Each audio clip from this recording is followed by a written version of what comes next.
Hello and welcome to Perspectives, where we take a deep dive into the issues of the day as usual, and where we take a look at people's opinion on such issues. I am Osime.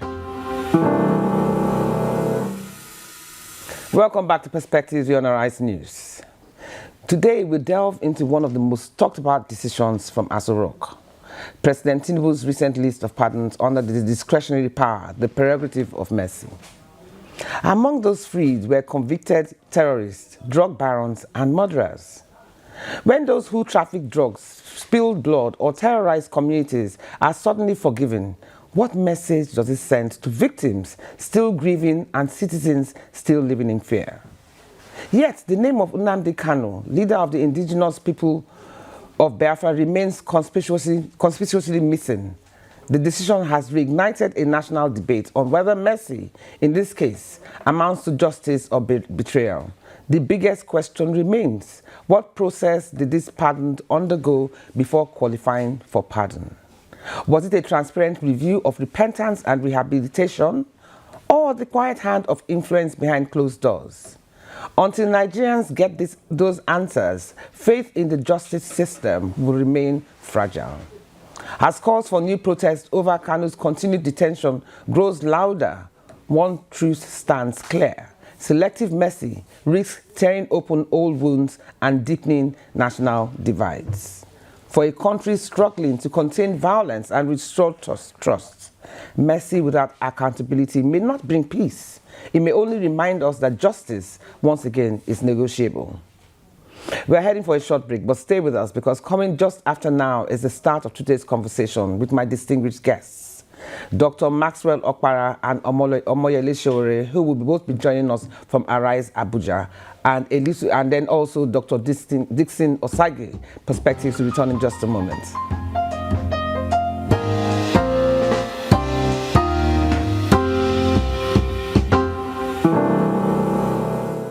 Welcome back here again on Arise News. Now, I'm being joined for today's conversation by these three gentlemen, including Dr. Maxwell Chibuike Opara, who is a lawyer and human rights advocate and founder of Maxwell Opara and Associates.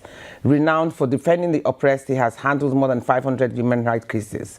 Also joining us, pro bono, also joining us is Omoyele Sowore, a politician, human rights activist, citizen reporter, writer, lecturer, and pro-democracy campaigner, known for founding the online news agency called Sahara Reporters. And last but certainly not the least is Dr. Dixon Osajie, the managing director and CEO of Debris Protection Services Limited, an internationally certified security and counterterrorism expert with over 26 years experience. He offers expert insights on terrorism, security management, and global threats. Dr. Osajie is here with us, so it's my pleasure to have each and every one of you here with me on Perspectives this morning. Thank you for having me. Okay, so let's start with, let's begin with the storm that has started it all. When mercy meets power, who really benefits, justice or politics? So Sowore, let me start with you. What's your take on the shocking names included in the president's pardon list, while Nnamdi Kanu's name was left out? What does that say about justice, morality, and the government's priorities? Well, thank you for having me. I am not here to plead for pardon for Nnamdi Kanu. The president pardoned people who were convicted of various degrees of crimes. I don't have any idea how and why he pardoned them, but if you look at the people who are pardoned, you discover that there has been some kind of proximity or relationships that facilitated their pardon, especially when you look at the 53 persons who were pardoned who are drug dealers, and you have a murderer. You see a lot of political influence over the pardon, or maybe business-related influence or linkage. In terms of Nnamdi Kanu was not convicted of a crime.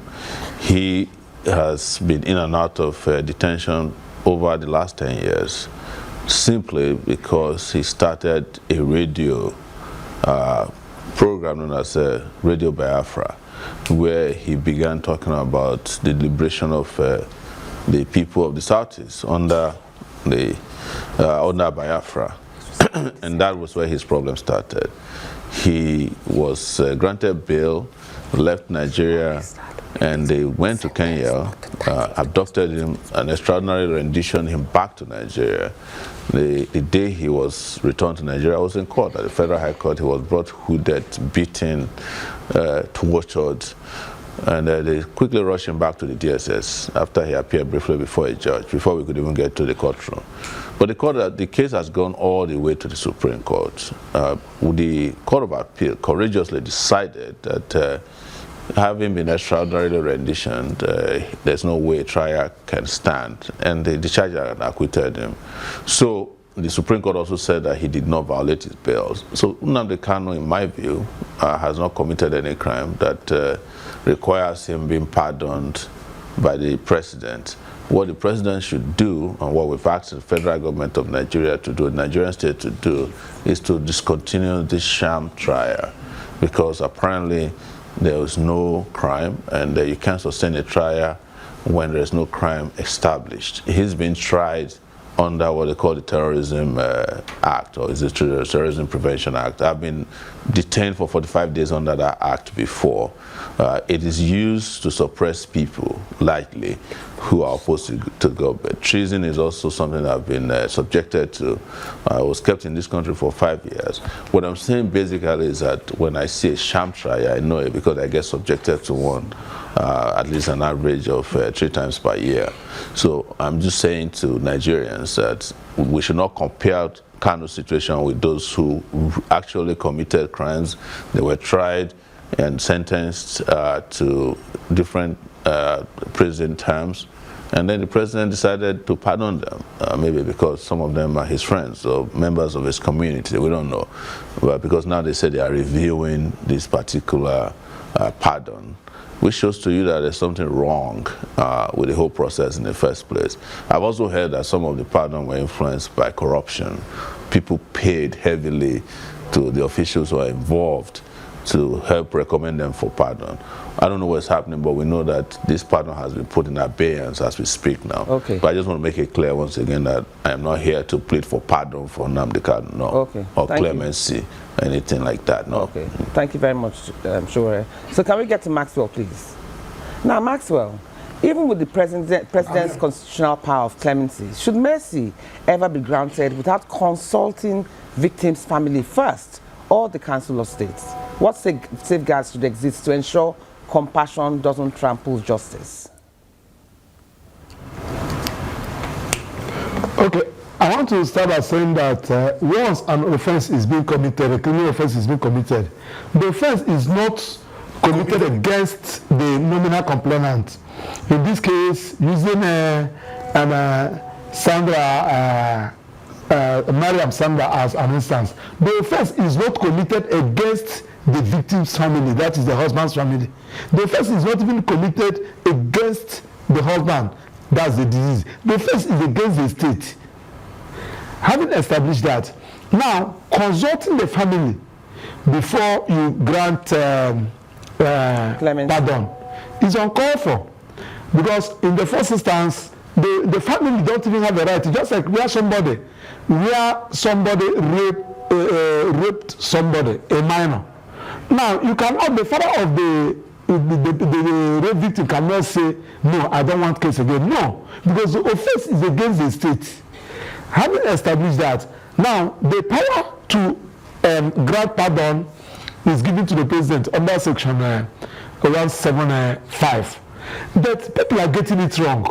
One, whatever decision the president is going to take, the president must take it in line with the will of the people, because the president derives his own power from the constitution, whereas the constitution derives its own power from the people. So the people are number one. If you have given an authority to grant pardon, you must grant it judiciously, in line with the conscience of the people, not abusing it, not using it as an epitome of fraud, just like as we saw. Now, give this instance. A lady called Mary Bahagu in Suleja prison was having an altercation with somebody, and she killed the person in the course of their conflict, and she was convicted and sentenced to life jail. She has spent over 25 years there in Suleja prison, over 25 years there in Suleja prison. Now, another person intentionally killed the husband. Yeah, Miriam Sanda. And that person now was sentenced to death by hanging. And he has spent less than 3 years. And the matter is still in court. That is another fundamental issue we have to interrogate. The matter is still in court. Now the president now exercise the power, granting this one that has to do with the murder and by hanging, pardon, and left to the other one that has her own is Maxwell life jail, and that has spent 25 years. I left that one. So you now see that this one must have paid money and this one did not pay money. That one is one. Then secondly, this one is the matter that is in court. You don't grant pardon in a matter that is in court. You allow the court to finish its course, because the lady Miriam has appealed against the judgment from Court of Appeal to Supreme Court. If you want to grant pardon, you will now ask him to withdraw that, ask her to withdraw the matter first, because she is the appellant. If she withdraw the matter first, it then means that that particular condition or sentence is not standing. You cannot exercise your power towards that. So the entire, that was that the Attorney General, in order to protect the interests of the government and the president, told us that they are still reviewing it. Whichever name you are calling, you call it. Nigerians are saying that you have abused it and you cannot, that one will not stand. So because we know that once the president exercises that power after the consultation of Council of State, it will stand. Now that Attorney General has said no, we still need to review it. Whichever way, okay. The president, he has the knife, he has the yam. He should take decision. Okay, thank you very much. Let's get to Dixon in the house. Now, Dixon, from a security standpoint, you've heard what both guests have said about this pardon that was given. But does it expose the state as weak and inconsistent when you see things like this happen in its fight against security? Fantastic question. You see, most times we fail to understand that this act from the government is positioning us as a failed state. You understand, a state without powers, a state that is not effective, a state that looks vulnerable before the hands of these criminal elements, because we have a lot of people that have been killed by this criminal element, and some of them, are waiting for restorative justice, and it's also an abuse on restorative justice, because those who were killed in actions, our officers, our men, our soldiers, who sworn to protect the territorial integrity of Nigeria, and their killers have been pardoned. I tell you, it's highly demoralizing. And these terrorists killed soldiers, officers, and men. I will speak from a soldier point of view and also from a security perspective point of view. I personally know over 100 soldiers, my classmates, that were killed by Boko Haram. I also know over 200 people, personally I can name, that were killed by these terrorists. And when I see these terrorists be pardoned by the state government, I don't know who advised the government to do this.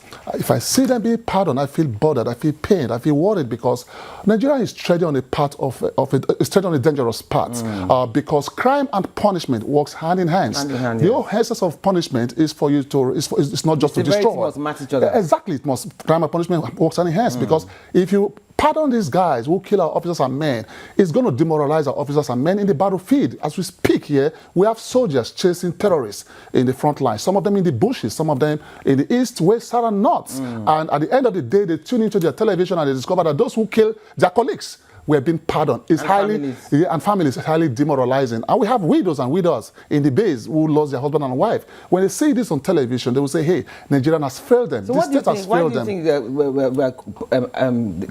we're dealing with this convicts and murderers and whatever from a position of weakness? Why do we come across like that? For me, I'm also surprised if you ask me. I will ask you too, because for me, I think maybe the government was ill-advised. The former president of blessed memory, General Buhari, adopted. Buhari is still alive. It's not of blessed memory. Oh, I thought it's past. General Muhammadu Buhari. He's still very much alive. Oh, he's passed. Sorry. Of course he has passed. Of course he has passed. So, sorry, yes. Yes. So he activated the Safe Haven, Operation Safe Corridor.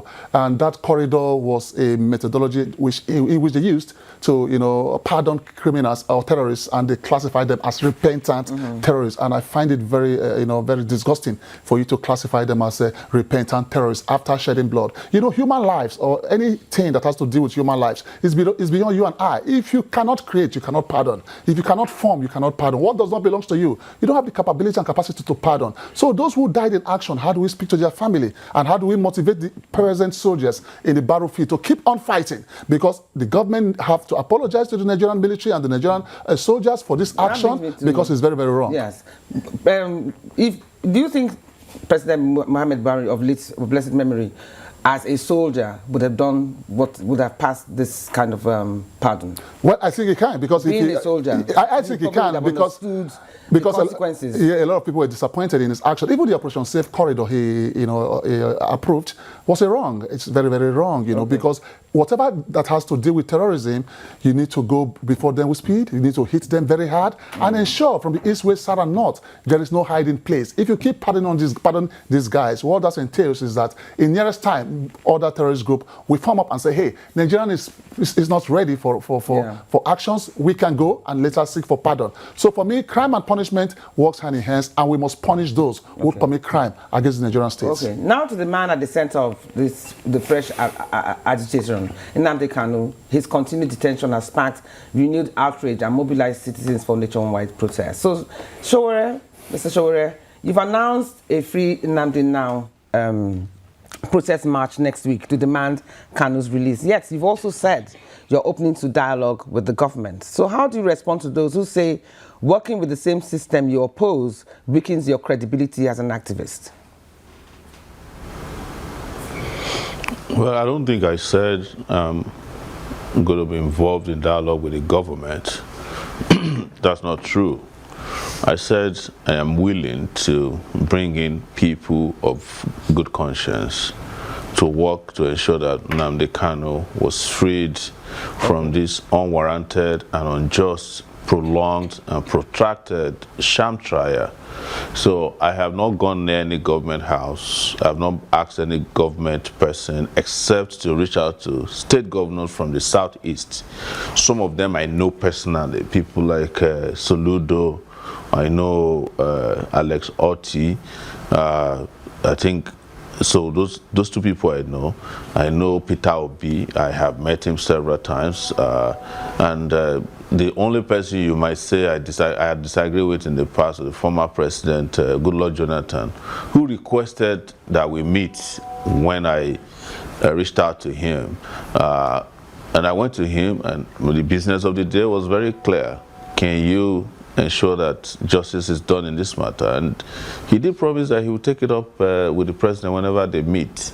And I reached out to former President Abubakar Atiku.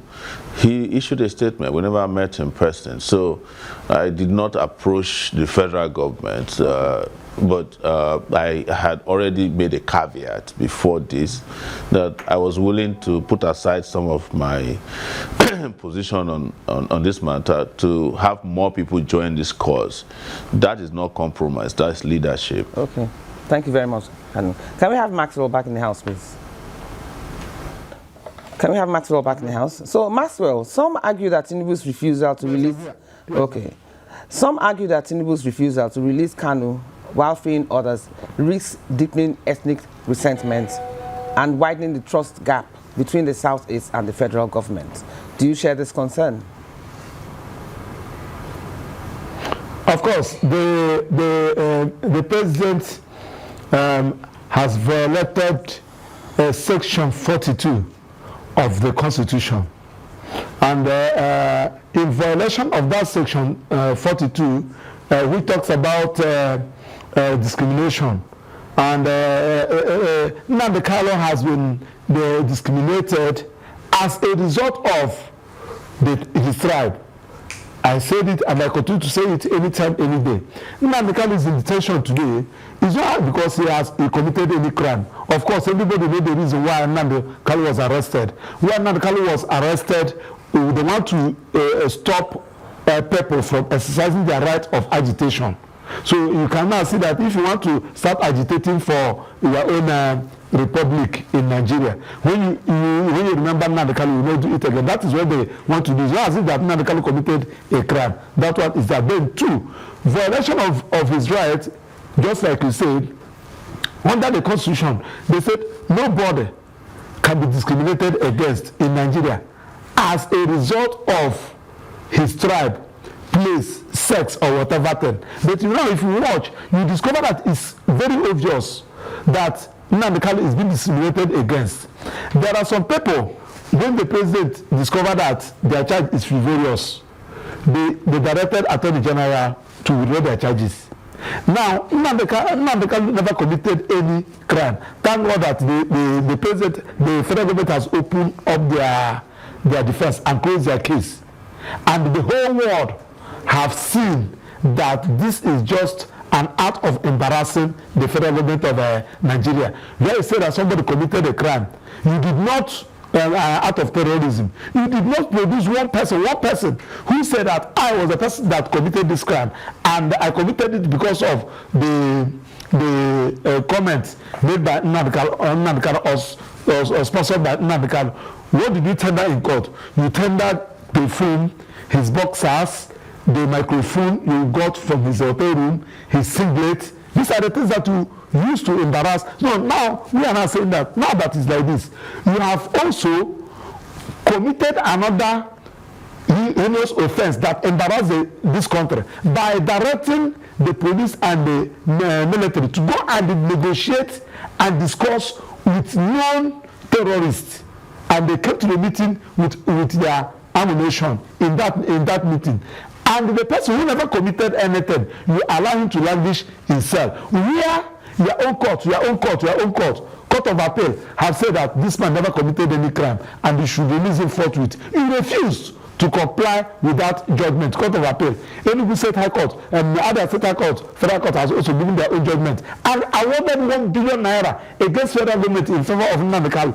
Kenya people also say that what Kenya did was wrong and awarded cost in favor of Nnamdi Kanu against Kenya government. Now, International Human Rights Committee also came up with their own decision. Now, what are you still doing with this trial? And some people said first trial. First trial for what? Can you play something on nothing and expect it to stand? So, and this thing is also generating more problem. And we said no, there is every need people should come out to speak. Because one, it is Nnamdi Kanu's today. It can be another person tomorrow. And you cannot be discriminating and you say one Nigeria. You say that the unity of this country is not negotiable. And you are the person that is dividing the country by your actions and inactions. So what we are now asking is that Nnamdi Kanu trial is uncalled for. And the president has also discriminated against Nnamdi Kanu on violating Section 42 of the 1999 Constitution, where the Supreme Court has also decided both Bejiko and some other cases. Okay. Let's get back to Dixon. Thank you, Maxwell. Let's get back to Dixon. So what tactical and psychological steps should security agencies take this time around to prevent escalation when it comes to the protests from the protesters and civil unrest? Anything to avoid NSAS? The NSAS issue was mismanaged, was not well managed. So what can be done now that they didn't do then? Exactly. What can be done now, with not even now, even as time goes on or time to come, is that the military and the security agencies must understand that the use of force must always be the last resort. You can't stop people from protesting. I think it's their own civil right to protest, peaceful protest, not negative protest that is going to bring down the state, which objective is to bring down the state. The whole essence of protest is to send message back to the government that they are not impressed with what is happening, the economic situation, the security situation, or whatever the case may be. And when these guys come out to protest, give them protection from the tactical perspective, ensure they are well protected. If any gray area or any area you identify as a risk area or possibly a crime-prone area during the protest, because most times some people want to, capture the protest and, resort to crime. So what you do is to first of all ensure you carry out an effective risk mapping within that given environment and project reasonably security force while you protect those protesters that are coming out to tell the government, hey, they are not happy with what is happening. And also the government or the security agent must ensure that the use of force must always be the last resort, because in crisis management or civil unrest management, or providing security in any given situation, the use of force must always be the last resort. You need to follow the continuum of crisis management. First of all, you try to de-escalate. I've been trying to de-escalate. You try other measures and ensure that you also have water cannon or rubber bullets, not live bullets, going into the enemy, the people's den and start shooting live bullets. That is even an abuse on the state itself, because you don't kill the people you want to protect. So if we want to get it right, we must ensure that our security agents are trained on crisis management as well. Yes, about the training. Yeah, training is very important as well. Yes. Don't just give them the gun or just go to the barrack or the police point and just pick some officers and say, go for crowd disperser. Crowd disperser is a technique, and everyone that is going to be pushed or used for crowd disperser must be trained on management of crowd disperser. You understand? Understand the types of crowd. Are they spectative crowd? Are they hostile crowd? Before you can even apply the use of force, you must ensure they are hostile crowd. But if they are accusative crowd or expressive crowd, like those that are going out for protest, which is classified as expressive crowd, you don't shoot at them. What you do, you protect them. Then from the psychological perspective, you need to also learn to communicate with these guys and also ensure you have drone cameras within that given environment to tell them that they are being watched, because the whole essence of camera or drone cameras or surveillance camera is a form of psychological deterrence to inform them that they are being watched, and whoever commits a crime will be fetched out among the crowd and I hope that will be prosecuted. So behind every act of mercy lies politics, and every political decision comes with consequences. This one may shape how the nation remembers Tinubu's presidency. So, Sowore, let me ask you, if Tinubu releases Kanu today, would it be seen as an act of statesmanship and reconciliation, or a calculated political move to win South-East support ahead of 2027?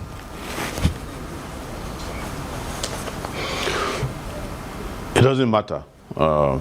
Everybody who's spoken on this matter have taken some form of position.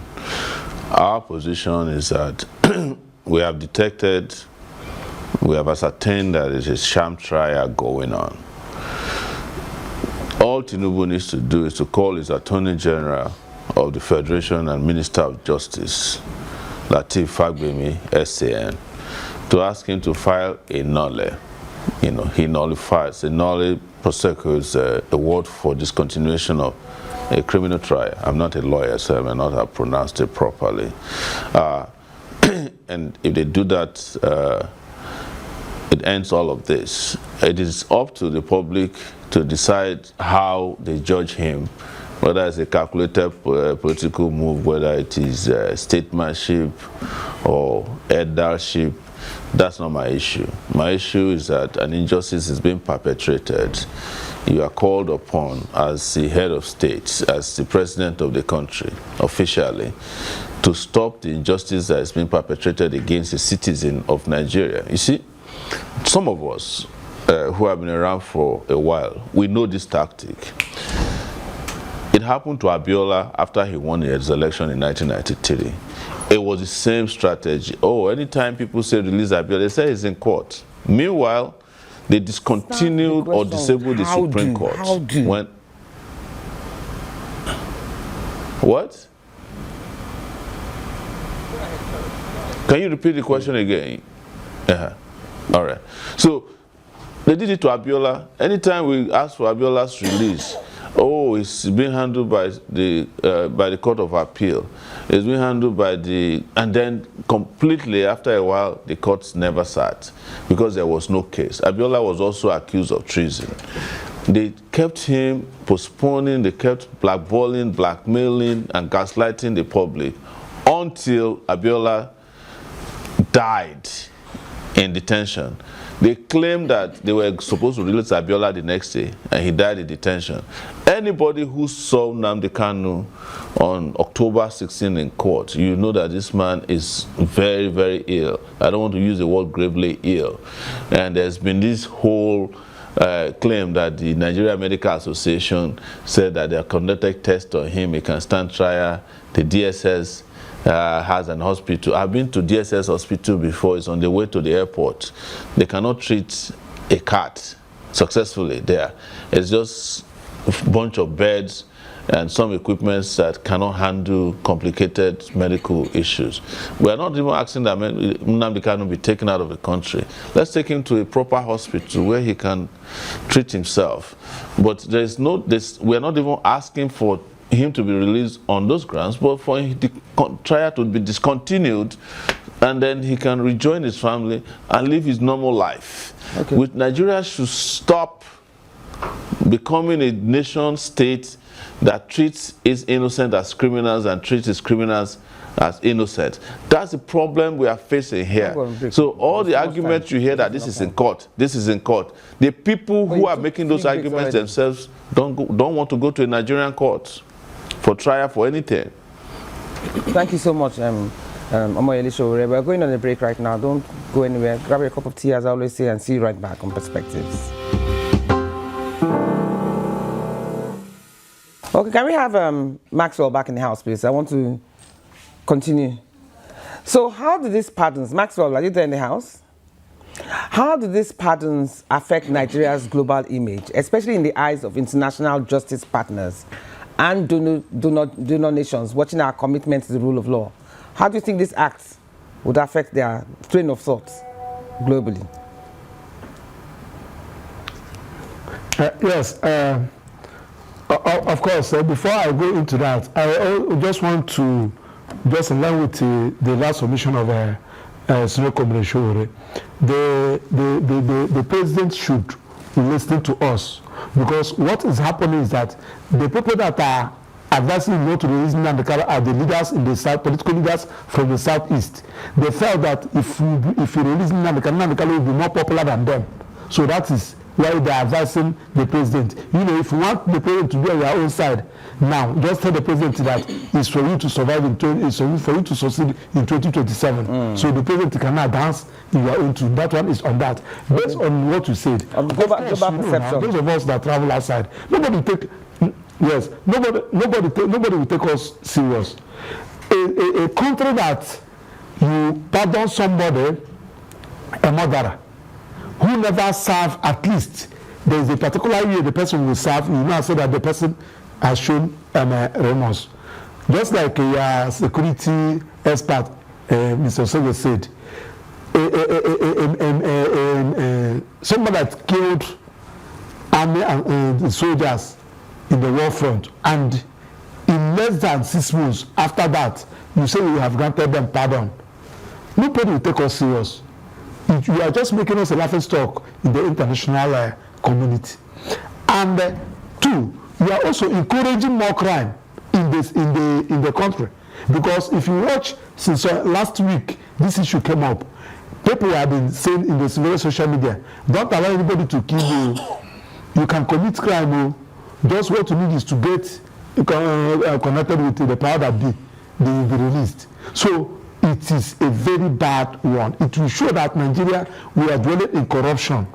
Because our image when it comes to corruption is known in the international community. Instead of us to try as much as possible to tell people that we are fighting corruption, we are not encouraging corruption. Imagine a year I learned that one of them paid as much as 150 million naira.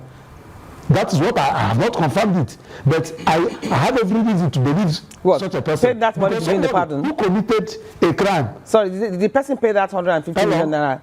Did the person pay that 150 million naira to be included in the list of pardons? Yes, now. Yes. Okay. Yes. And I have every reason to believe that whether you call it allegation or rumor, I have a reason to believe it, because when you see that somebody who committed something like drug trafficking and they convicted you for life, or let's say 40 years, in less than 1 year, your name is included, the committee included their name. The person that committed the same crime with you, who has spent over 20 years, and his name is not there. Then you now discover that something money must have exchanged hands. That's a very strong allegation. We are even calling Attorney General. Yes. That's why we are calling Attorney General, that Attorney General should investigate the committee that came up with this. Because how these things are being done is that, the Attorney General is the chairman of the committee. You ask the custodian centers, that's the prison, please let us have the list of those that has shown remorse. So these are the people that make up the list for you. Now you now carry the list, because Attorney General did not, this thing Attorney General is doing now, you have done it earlier. When they send you that list, before you send it to the president, for the president to send it to the Council of State to seek their destiny, you must have vetted it on your own. It's not that Attorney General vetting it. Now that you have opportunity of vetting it, you should also set up a committee to investigate the corruption that gave rise to this list. That is the only area international community we know that yes, we are indeed fighting corruption. Okay. And we are not encouraging. Thank you very much, Maxwell. That's a very heavy allegation that you just made here, and it's totally thrown me off balance. I'm sure as it must have done you too. Now, with this kind of allegation that some people might have had to pay, or some people paid to be on the list, and then what does this do to the morale of NDLE officers who worked hard to make sure these people got arrested? How would it make future enforcement even more difficult when you believe that when there's a perception that money and power, you can get away with anything? Excellent, Ruth. In most developed countries in the world, drug trafficking is a capital offense. You know, some people are being beheaded. Sometimes Nigerians were beheaded in some part of the country for drug trafficking. Many parents are hurting because of substance abuse. Yeah. Many fathers are hurting. Many mothers are hurting because of substance abuse. Go to the streets of some part of Lagos, you see a lot of people, you know, whose destiny has been cut short because of substance abuse, because the use of substance abuse affect their membrane. You know, anything that you know, the psychoactive and psychotropic substances that mess up with the mind of these people, that is not medical. So for me, I think that what the government should have done in the area of this substance abuse is for them to have, for me, in the area of this, for me, what the government should have done is to have reduced maybe the sentences for these guys. You understand? They shouldn't have just, you know, granted them pardon, because when you grant them pardon, what happens is that the people on the street, you know, will keep on, you know, making use of drugs or using drugs, and some drug traffickers will also be trafficking drugs. Then for the NDLA, who has been doing excellently well for a very long time, what has happened now is that some of them will be demoralized and say, hey, what is the need for us to go after these guys, putting our life on the line? Some of them died in action because nobody wants to be caught in the area of drug trafficking, and they will want to exchange the life of a drug officer, of an NDL officer, instead of them to be captured. So this whole essence of drug pardoning guys or people who are into drug is very, very wrong. I am not here to say that forgiving anybody is a crime or a sin, but for us, we need to be very cautious about it so that we do not abuse the Nigerian state. As it stands, last week or so, Senator Ted Cruz passed a bill to the Congress stating that Nigeria is a country of concern. Now, what has happened now will justify his claim as Nigeria being a country of concern, that Nigerian pardons criminals, they pardon drug addicts. When you pardon, that means you support the crime these guys commit. When you pardon, that means you are favoring these guys and you are not bothered about it. Okay. So let's be clear. Crime and punishment works hand in hand, and we must see punishment as a beautiful business. Punishment keeps crime far away from the Nigerian people. Okay, let's get back to the Sowore in the house. Now, many Nigerians feel protests no longer bring change, only trauma. How do you plan to rebuild trust and show that activism can still deliver justice?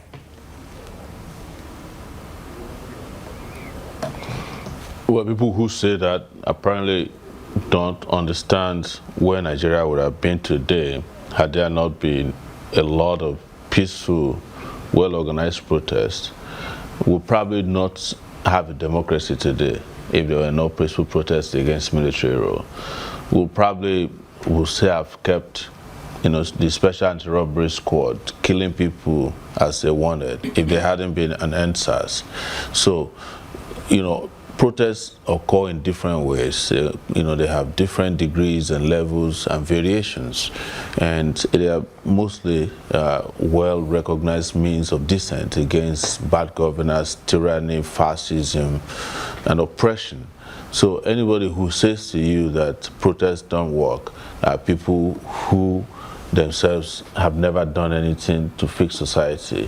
They don't join protests, but I do know that protests do work, and they've worked mostly for this country, because without protest, the little kind of justice we have today would not even be in place. This place would have been overrun by the ravaging elites in this country.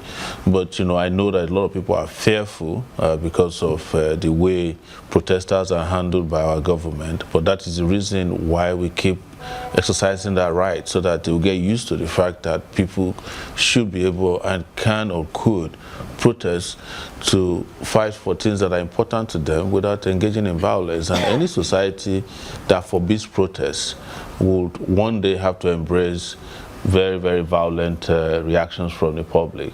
I don't believe in violence. I've always believed in peaceful, non-violent reactions, even though I've been a victim of violent state repression almost my entire life. So protests do work, and we believe that the fact that even the threat of protest at this point has forced an issue that was almost forgotten to the front burner, and that's the injustice against Nnamdi Kanu and the Southeast, tells you that protest is a very potent force to challenge authority and tyranny, oppression, and abuse of power.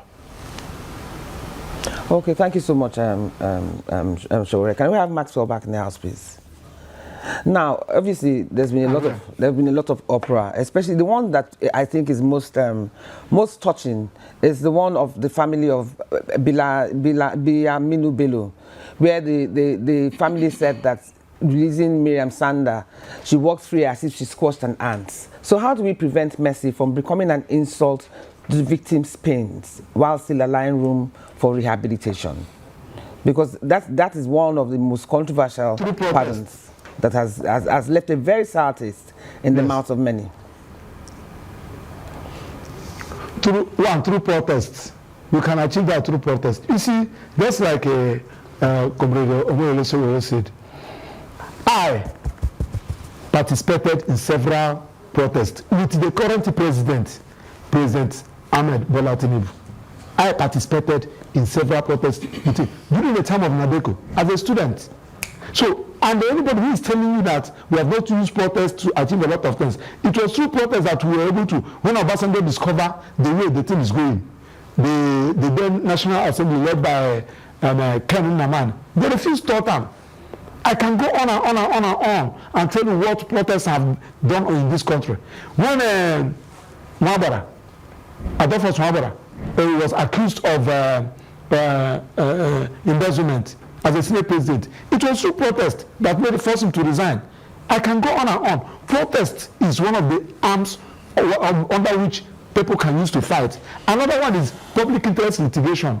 Yes, when I say this, some people say Maswa don't go and waste because I wanted to start. I challenge this pardon in the Federal High Court. And my plan was to take it up to the Supreme Court, taking the federal government and the President Tinubu to court, asking court to decide whether this particular pardon was achieve the intention of the Constitution.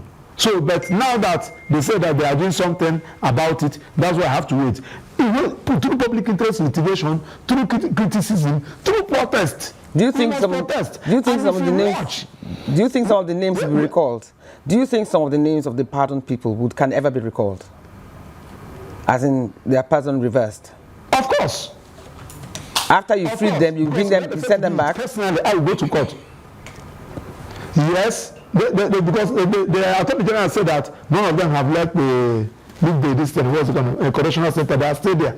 Good, that they are still working on it. But I know that because of how people reacted, because of the protest, people protested both in social media. That's what brought about this exposed the corruption. This now makes me want to ask you another question. Sorry to cut you in.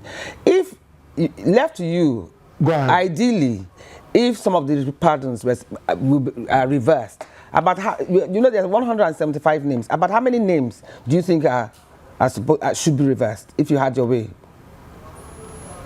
Legally.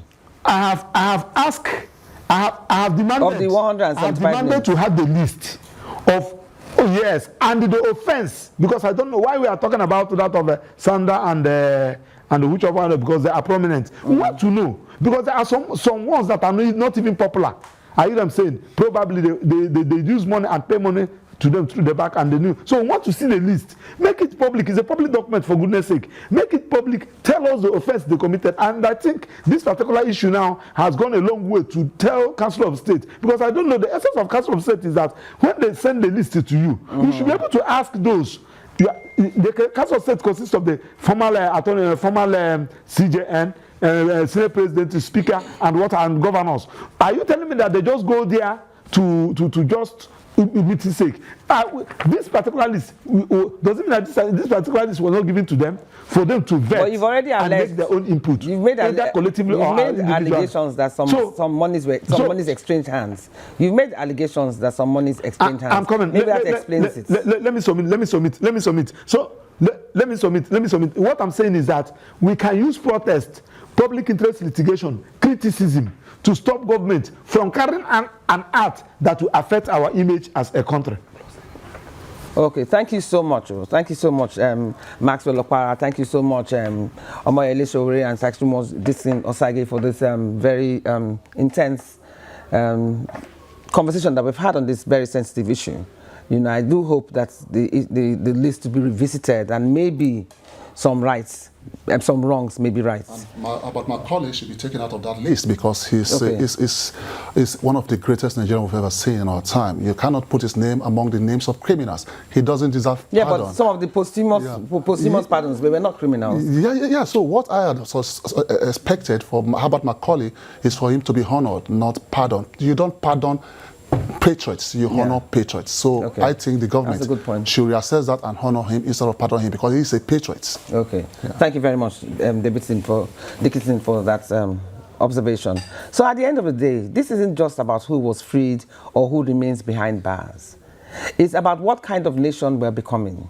Whether mercy brings healing or deepens division will depend on how we balance justice with truth and power with conscience. So that's all we have time for today. You've been watching Perspective here on Arise News with me, Osime. Until same time next week, when we shall again be here by the grace of God. Do stay safe. Goodbye.